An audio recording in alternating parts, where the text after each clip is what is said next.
It's good to see you. I don't know that it's useful to lay blame, but it's useful to figure out where we are, how we got here, and so how we move forward. So let me ask you, there was a deal.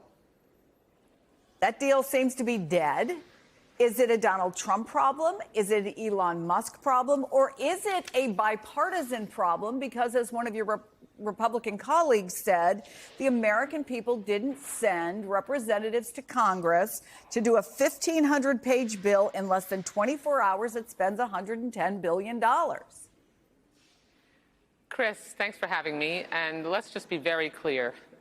This bipartisan agreement was negotiated over many weeks. It had agreement from Democrats and Republicans in the Senate, the Democrats and Republicans in the House. There was a handshake. It was filed as legislation, and the summary and the 1,500 pages were published. And the Republicans have a 72-hour rule, which we were proceeding through, apparently, in order for them to be able, for all of us to be able to read the bill. And that bill was designed to take care of the millions of people who were impacted by Hurricanes Milton and Helene. I mean, my state stands to lose $10.8 billion after the devastation of those hurricanes that would have provided that relief in this package.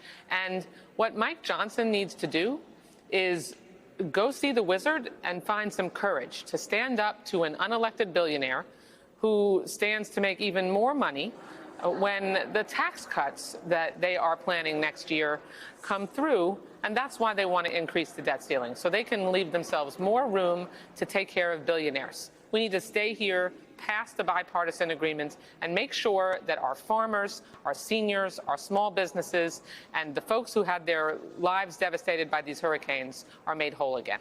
So what is your level of confidence, Congresswoman, right now that lawmakers can avoid a government shutdown? Well, that is what Donald Trump and President Musk have called for. I mean, they essentially said, you should reject this deal and shut the government down. The government shuts down tomorrow night. We have the ability to avoid that by making sure that the agreement that we came to is passed and signed by President Biden, who is the sitting president now. And President Musk needs to take a step back, because we're not going to elect an unelected, we're not going to listen to an unelected billionaire who is threatening his minor Republican colleagues in the House, who are cowering in the corner because they are afraid of a primary. They all need to go stiffen their spines and come to the table, get this agreement passed, so we can take care of seniors, small businesses, farmers, and the people who were devastated by hurricanes. That's what needs to happen. So what is your party's role right now? What can you all do, understanding what the stakes are? Our role was to make sure that we would come to the table and work with Republicans across the aisle, which we did, and came together to pass a bipartisan agreement that ensured that we would have housing relief, that we would take care of our small businesses, that we would extend the Farm Bill legislation for a year so that we can continue negotiating on that broader assistance that farmers need.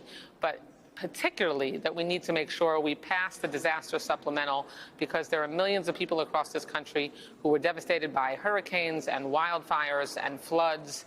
And what the Republicans are doing here, because they're cowering in the corner because they're afraid of President Musk and Donald Trump, is they are jeopardizing millions of lives, thousands and thousands of small businesses. They're jeopardizing seniors. They're risking not having our military get their paychecks, TSA agents having to work potentially without pay while taking care of the security of our nation.